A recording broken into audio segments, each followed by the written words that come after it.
Hey guys, it's your boy Phoenix the Immortal here again, and today I'm just going to show you how to take apart a Beyblade layer. Now, what you usually need is just a Beyblade layer. Obviously, this is Hasbro's Odax, and a tri-wing screwdriver.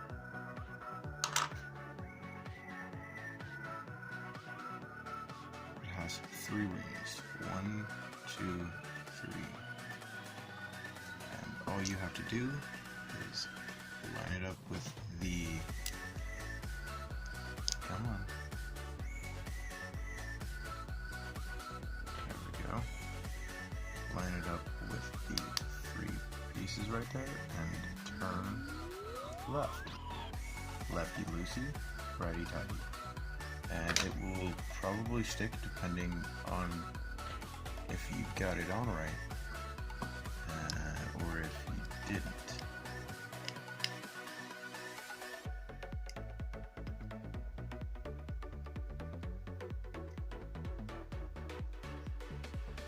Let's see if it'll do it.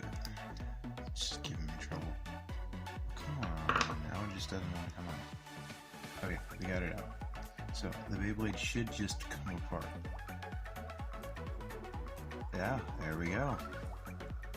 And why did you're asking, okay, this Beyblade has slopes, where's the little centerpiece?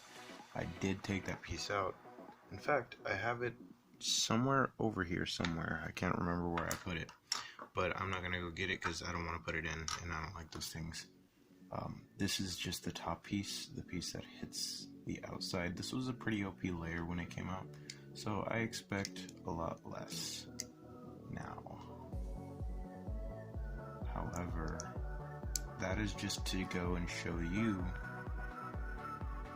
how to take apart and put back together a layer. Come on now.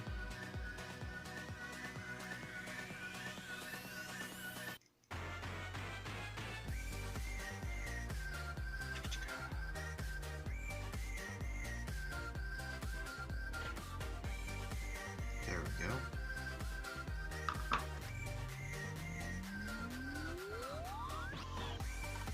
Here we go. Boom. There we go. Should just line up. Boom. Oh, come on. It doesn't like me for some reason. Anywho, there we go. Nice and tight. And so now you can just put it back together. It's going to weigh less than before if you took out the centerpiece, where you can see on the inside. But I find that perfectly okay. The parts I did have on it was force and blow. Oh, of course, Hasbro parts. I don't like to use the Takara Tomy parts on Hasbro Beyblades because Hasbro Beyblades are not worthy enough, obviously. Especially the Forge disc. I think the reason why they called this blow, though, is because there's those things that push air into the fire where you grab the thing and then you go and then it just blows air into the fire, and that's what looks like that's what that looks like. That looks like the end of that little contraption thing where it blows air into the thing. So yeah, there's a little opinion of mine. Tell me what you guys think, and hope you guys enjoyed. Please like, subscribe, and comment, and I'll see you guys later. Peace.